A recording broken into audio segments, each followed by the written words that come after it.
जय हिंद, जय भारत, वंदे मातरम। मैं रविंद्र फौजी।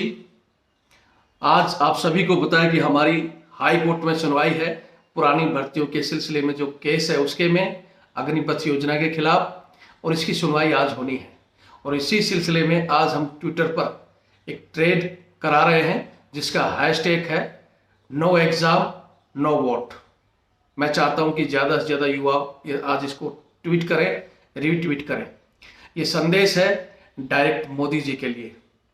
कान खोलकर सुन लो मोदी, अगर पुरानी भर्तियां नहीं हुई, ये एयरफोर्स ज्वाइनिंग एनरोलमेंट यानी जो 10 लाख युवाओं के साथ अगर आज इंसाफ नहीं हुआ, आज अगर आपने कोर्ट में भी इन युवाओं के खिलाफ अड़ंगा लगाया, कोर्ट को दबाने की कोशिश की, तो फिर भविष्य में हम शपथ लेते हैं कि बीजेपी को वोट नहीं देंगे।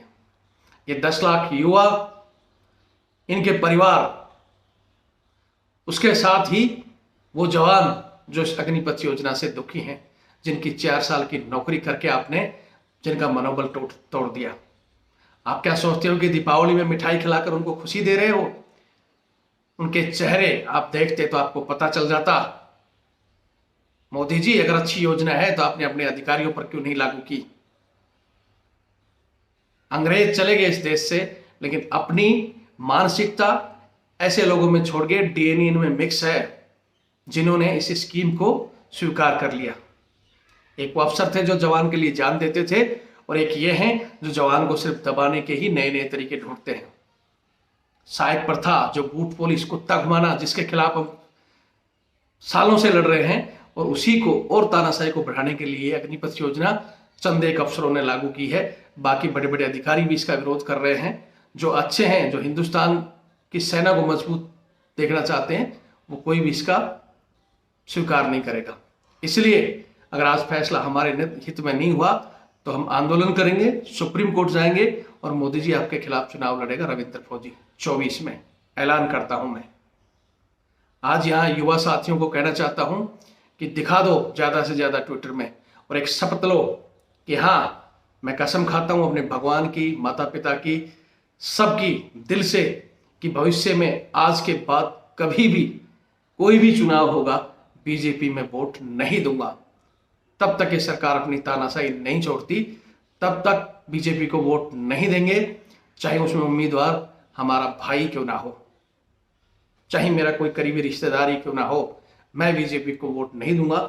मैं ये शपथ खाता हूं। और जो लोग इस बात से एग्री हैं, ज़्यादा से ज़्यादा इसको शेयर करें, हर जगह, फेसबुक, ट्विटर, व्हाट्सएप, जहां हो सकता है इस वीडियो को ज़्यादा से ज़्यादा शेयर करें, और संदेश दे दें मोदी जी से कि मोदी जी, रविंद्र फौजी आपके सामने पहले ही मैं घोषणा कर चुका। एक राजवर्धन सिंह राठौड़, जिसने युवाओं को बोला था कि 11 लाख में खुश रहो, जो खुद कर्नल की पेंशन, 2 बार सांसद की पेंशन, और अब तीसरी बार फिर तैयार है।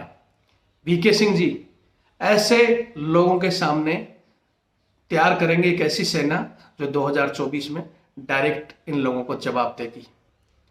सनम, हम तो जीते ना जीते, लेकिन तुम्हारे घुटने टिका देंगे, तुम्हें भी अग्निवीर बना देंगे, ये मेरा वादा है।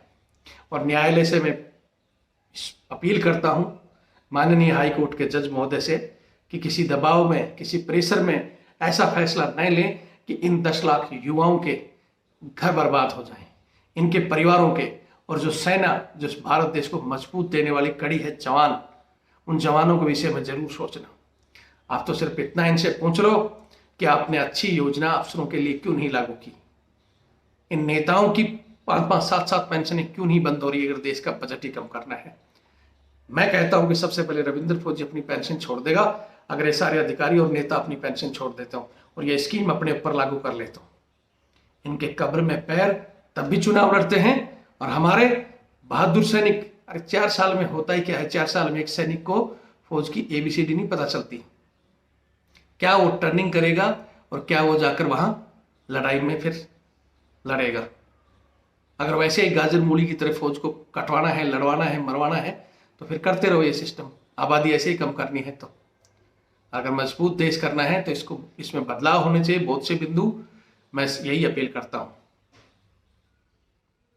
आज ही इन्होंने ऐसी ऐसी स्कीमें निकाल रखी हैं जो बहादुर जवानों को कैटेगरी, फील्ड कैटेगरी को घर भेज रहे हैं, जिनके वीडियो मेरे पास आए हुए हैं, अभी मैं डालूंगा।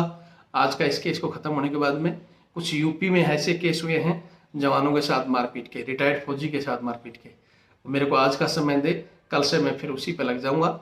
आज इन बच्चों का करके और फिर अगली बच्चों को तारीख देंगे आंदोलन की। हिमाचल चुनाव और गुजरात चुनाव में इनके खिलाफ वोट करवाएंगे अगर आज नहीं फैसला आता है तो। और बच्चों से अपील करता हूं कि फैसला कुछ भी हो, शांति से उसको सुने और धैर्य रखें और फिर आराम से आगे का प्लान बनाएंगे। फैसला चाहे हमारी तरफ हो या उधर हो, अगर हमारी तरफ हो तो भी ज़्यादा खुशी में कुछ गलत नहीं करना, अगर उधर भी हो तो दुखी होकर कोई गलत कदम मत उठाना।